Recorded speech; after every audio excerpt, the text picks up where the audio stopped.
Hello friends, today we will discuss about Salman Rushdie, who is very famous contemporary writer. He is a very controversial writer. ये एक बहुत controversial writer रहे हैं और ये contemporary period से belong करते हैं।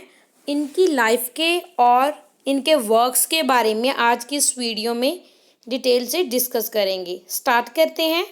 सलमान रश्दी। सर अहमद सलमान रश्दी इनका फुल नेम है। इनका बर्थ होता है 19 जून 1947। Is a British Indian novelist and essayist. ये एक नॉवलिस्ट एंड एसेइस्ट हैं। ये ब्रिटिश इंडियन से बिलोंग करते हैं, यानी कि ये ब्रिटिश और इंडिया दोनों की नेशनैलिटी सिटीजनशिप इनको मिली थी।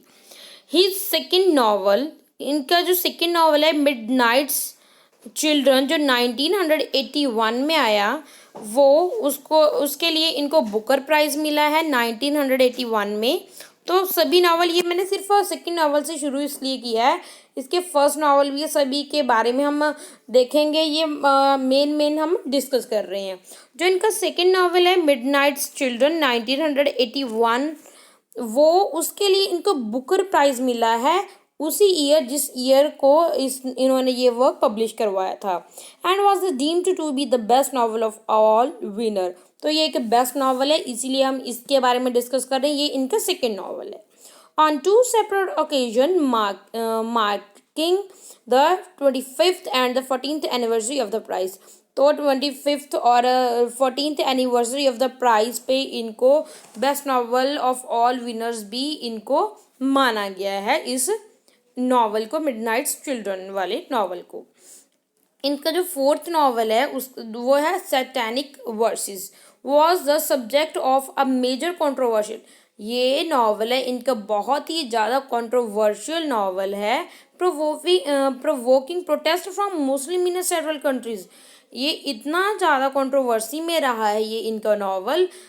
इस नॉवल के पब्लिश होने के बाद जो मुस्लिम कम्युनिटी है, बहुत सारी कंट्रीज़ में सलमान रश्दी के ख़िलाफ़ उन्होंने, जो मुस्लिम कम्युनिटी के मेन हेड्स होते हैं, उन्होंने फतवा जारी कर देते हैं वो इनके ख़िलाफ़, क्योंकि इन्होंने इसमें कुछ गलत लिखा है। इन अपने जो नबी हैं, हेड हैं उस मुस्लिम कम्युनिटी के, तो बहुत सारी जो मुस्लिम कम्युनिटी हैं तो उनमें ये बैन कर दिया गया और उन्होंने फतवा जारी कर दिया सलमान रश्दी के लिए।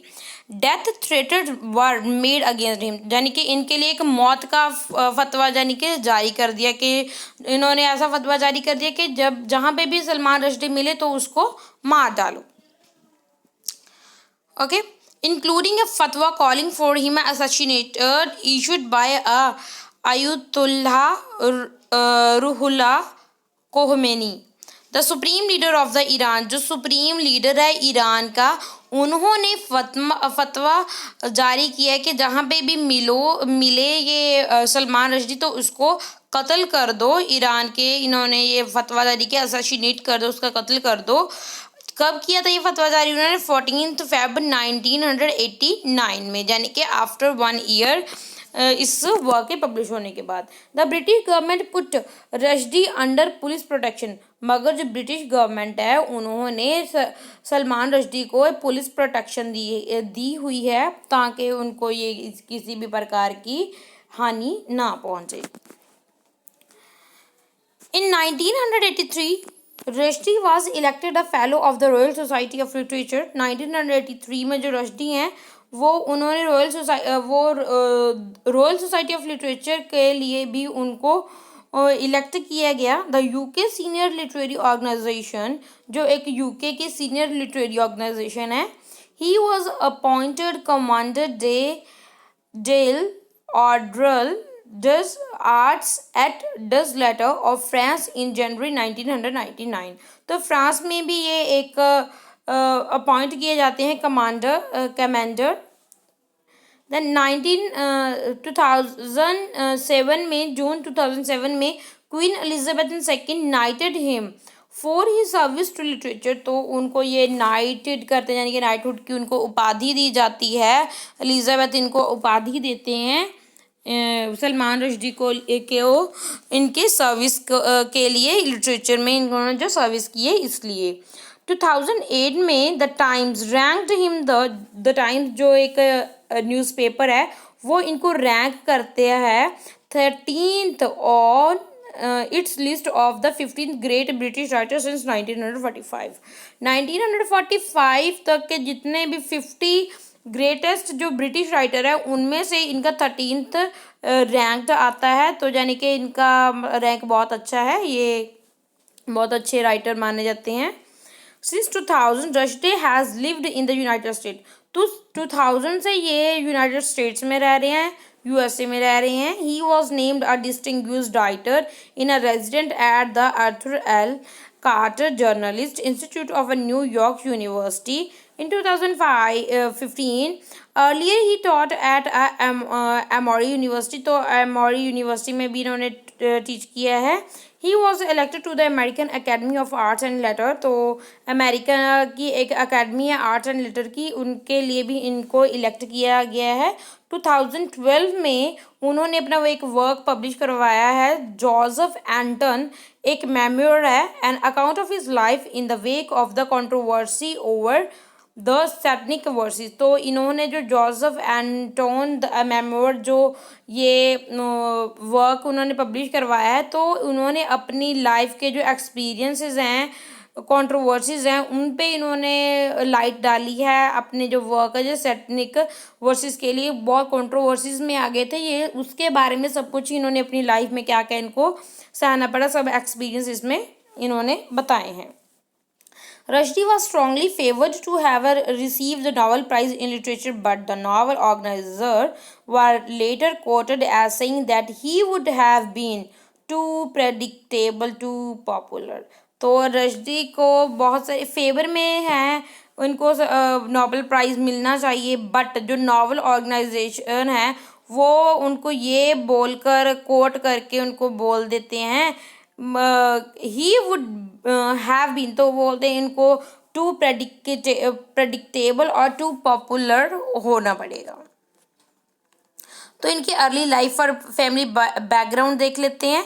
अहमद सलमान रश्दी का बर्थ होता है 19 जून 1947 में बॉम्बे में, ब्रिटिश इंडिया में इनटू कश्मीर मुस्लिम फैमिली में, इनका कश्मीरी मुस्लिम फैमिली में इनका बर्थ होता है। He is the son of Anis Ahmed Rushdie. Anis Ahmed Rushdie इनके फादर का नेम है, जो एक कैम्ब्रिज एजुकेटेड लॉयर हैं, फिर वो एक बिजनेसमैन बन जाते हैं। एंड नेगिन भट्ट जो एक टीचर हैं, इनकी मदर एक टीचर हैं। Anis Rushdie was dismissed from the Indian civil services, जो एनिस रश्दी हैं यानी कि इनके फादर हैं, उनको डिसमिस कर दिया जाता है इंडियन सिविल सर्विसेज से। After it emerge that the birth certificate submitted by him had changes to make him appear younger than he was. ये इनको क्यों डिसमिस कर दिया जाता है? क्योंकि जो इनके बर्थ सर्टिफिकेट्स में इनको थोड़ा सा ज़्यादा यंग दिखाया गया है, यानी कि इनका बर्थ जो ईयर है वो गलत मेंशन किया गया, डेट ऑफ बर्थ गलत मेंशन की है, तो इसी के चार्ज में इनको डिसमिस कर दिया जाता है। रश्दी हैज़ 3 सिस्टर, इनकी 3 सिस्टर्स हैं। He wrote in his 2012 memoir that his father adopted the name Rushdie in honor of the Averroes ibn Rushd। तो एवरोड्स के ऑनर्स में इन्होंने ये अपना जो रश्दी है वो नेम अडॉप्ट किया है, जो इब्ने रुश्द था। ही वॉज एजुकेटेड, ये इन्होंने एजुकेशन गेन की है Cathedral and John Connon School से, बॉम्बे से जो रग्बी स्कूल एंड वारविकशाइन से, और किंग्स कॉलेज कैम्ब्रिज से, वेयर ही रीड हिस्ट्री, जहाँ पे इन्होंने हिस्ट्री पढ़ी। तो मेजर वर्क से देखते हैं, इनका जो फर्स्ट नावल है वो है ग्रीमस, जो 1975 में पब्लिश होता है। A part science fiction tale, जो एक साइंस फिक्शनल टेल है, was generally ignored by the public and literary critics। मगर जो ये फर्स्ट इनका वर्क है वो मतलब इतना ज़्यादा पॉपुलर नहीं होता, ये इग्नोर्ड रहता है, पब्लिक और क्रिटिक इस पे ज़्यादा ध्यान नहीं देते, यानी कि इतना फेमस वर्क नहीं है। इनका जो सेकंड नावल है, नेक्स्ट नावल है फर्स्ट नावल से बाद का, जो मिडनाइट्स चिल्ड्रन 1981 में आता है, यही इसको नाम दिलाता है। इसी वर्क से इनको नाम मिलता है, पॉपुलैरिटी इंक्रीज होती है इनकी। This work won the 1981 Booker prize. इस वर्क के लिए इनको बुकर प्राइज भी मिला है 1981 में, एंड 1993 में एंड 2008 में भी इनको प्राइजेस मिले हैं इसी वर्क के लिए। was awarded the best of the Booker as the best novel to have received the prize during the first 25 and 40 years। तो इनको ये इसी वर्क के लिए 2-3 बार प्राइज मिल चुका है। आफ्टर मिडनाइट्स चिल्ड्रन, तो इन्होंने जो मिडनाइट्स चिल्ड्रन के बाद इनका जो वर्क है शेम 1983 में आता है। जो ये वर्क है वो डिपिक्ट करता है पॉलिटिकल जो पॉलिटिकल कंडीशन है टर्मिल पाकिस्तान की, उस पे ये रिप्रेजेंट करता है। लाइक बेसिंग हिज कैरेक्टर्स, जो इसके कैरेक्टर्स हैं वो जुल्फ़िकार अली भुट्टो एंड जनरल मोहम्मद ज़ियाउल हक के करेक्टर्स पे बेस्ड हैं। इनके शेम नॉवल के करेक्टर्स हैं। जो Rushdie wrote non fictional book, जो इन्होंने नॉन फिक्शनल बुक भी लिखी है, वो जो है निकारागुआ इन 1987 में, जिसको द जैगुआर स्माइल भी बोलते हैं। This book has a political focus. इस पे ये बुक है जो पॉलिटिकल जो कंडीशन है उस पर फोकस करती है, and is based on his first hand experience and research at the scene of Sandinista political experiments और एक्सपीरियंस को रिप्रेजेंट करती है ये बुक, इनकी जो नॉन फिक्शन बुक है। तो इनके पूरे जो जितने भी इन्होंने नॉवेल्स लिखे हैं उनकी लिस्ट आप देख सकते हो, स्क्रीन पे है। जो फर्स्ट नावल है इनका ग्रीमस, जो 1975 में आता है। Then second novel Midnight's Children 1981 में। देन शेम 1983 में।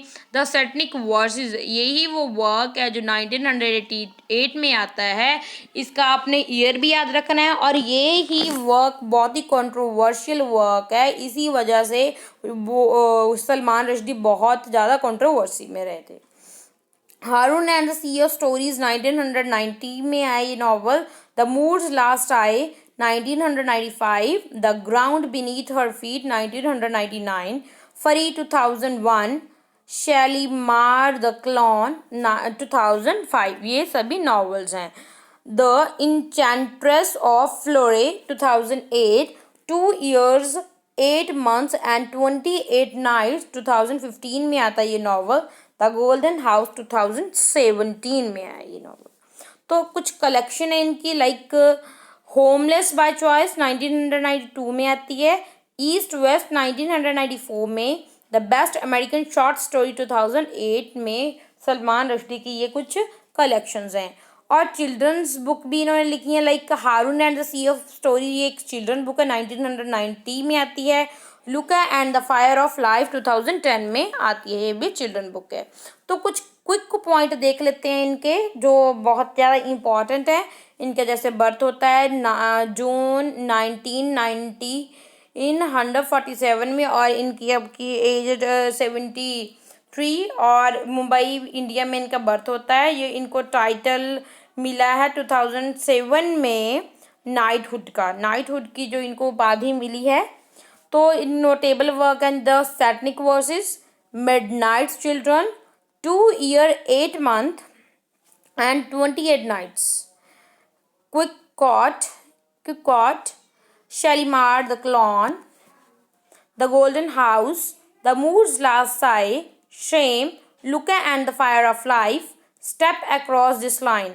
ये इनको कुछ अवार्ड्स मिले वो भी देख लेते हैं। जैसे cost of book awards 1995, cost of book award ये भी 1988 में है। बुकर प्राइज भी इनको मिला है 1981 में। ये मिला है इनको द मिडनाइट्स चिल्ड्रन वर्क के लिए। तो आज की वीडियो में बस इतना ही। आई होप आपको ये वीडियो पसंद आई होगी। Thank you for watching. Keep on learning and keep on watching.